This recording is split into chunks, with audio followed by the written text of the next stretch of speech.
تحديداً، لأننا جميعاً مسؤولون وجميعاً نتحمل المسؤولية، ولكن المسؤولية الأكبر دائماً تقع على السلطة المحلية هنا في هذه المحافظة. والخطاب بناءً على ما سمعنا من الجمهور الميساني من أهل العمارة أن هناك تعديات، وأن هناك سوء أدب، وأن هناك تصرف غير مسؤول بدر وصدر مما يسمى بقوات الجيش العراقي، الذي يفترض به أن يكون مع الشعب ومع المجتمع ومع الناس، وأن يتحلى بالأخلاق التي سمعنا عنها مثلا في المناطق الغربية في الموصل وغير الموصل. هناك يتعاونون مع الأسر ويحترمون الأسر والعوائل لأن هناك أصوات رادعة، أما هنا فيتجاوزون على العوائل ويتجاوزون على الأسر وعلى النساء ويدخلون البيوت من غير استئذان، وهذا ليس من شيمة العرب ولا من أخلاق الإسلام. فنحن من هنا ومن خلال الجمعة ومنبر الجمعة نحمل قيادة عمليات ميسان ومحافظ ميسان وكل الجهات المسؤولة في هذه المحافظة مسؤولية هذه الإساءات وهذه التعديات.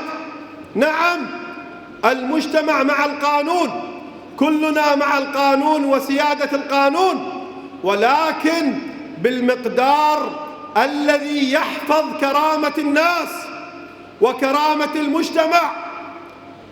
نحن لسنا غريبين عما عليه الجيش العراقي، نعرف هو خليط وليس بالضرورة يكون متزن ويكون منضبط، لدينا فكرة عن أخلاقياته طبعا، وهذا مؤسف مما نسمع عنه.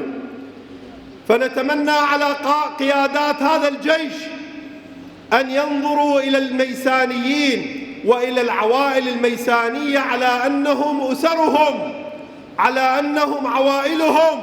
تقبل واحد يدخل على أختك، على زوجتك، على مرتك من دون استئذان؟ أنت إذا كان عندك فعلا قوة وعندك معلومات استخبارية جيدة ضبط شغلك واشتغل بمهنية وتوصل إلى ما تريد أن تصل إليه. إذا كنت فعلا تدعي الحرص على البلاد وعلى الوضع الأمني في البلاد. أنا سمعت أنه مركز مدينة ميسان ليس فيها مشاكل وليس فيها اشتباكات عشائرية، المشاكل خارج المركز هناك في القرى وفي الأقضية.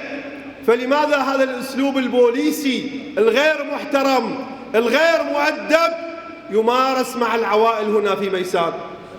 فنتمنى أن تصل رسالتنا من هنا إلى المعنيين في الأجهزة الأمنية، وأخصص بالذكر أيضا محافظ مدينة ميسان أن يتابع هذا الموضوع بشكل سريع ومباشر وينسق مع هذه القوى القادمة من خارج المحافظة.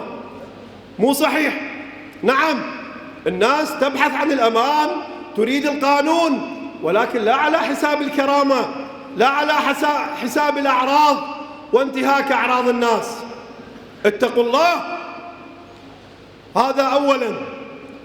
الأمر الثاني أيضا، تعرفون معاناة الناس ومشاكل الناس كثيرة، وما لم يتكلم بها منبر الجمعة وتصل إلى مسامع المسؤولين تبقى عالقة ولا حل لها.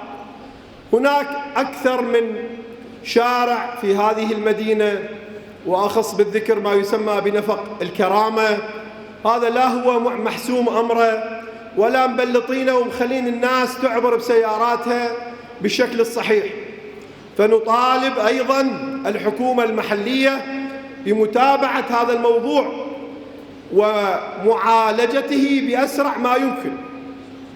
النقطة الثالثة وقبل الرابعة أنتم تعرفون هناك ابتلاء دخل إلى محافظتي ميسان والبصرة من جانب إيران أو من بعض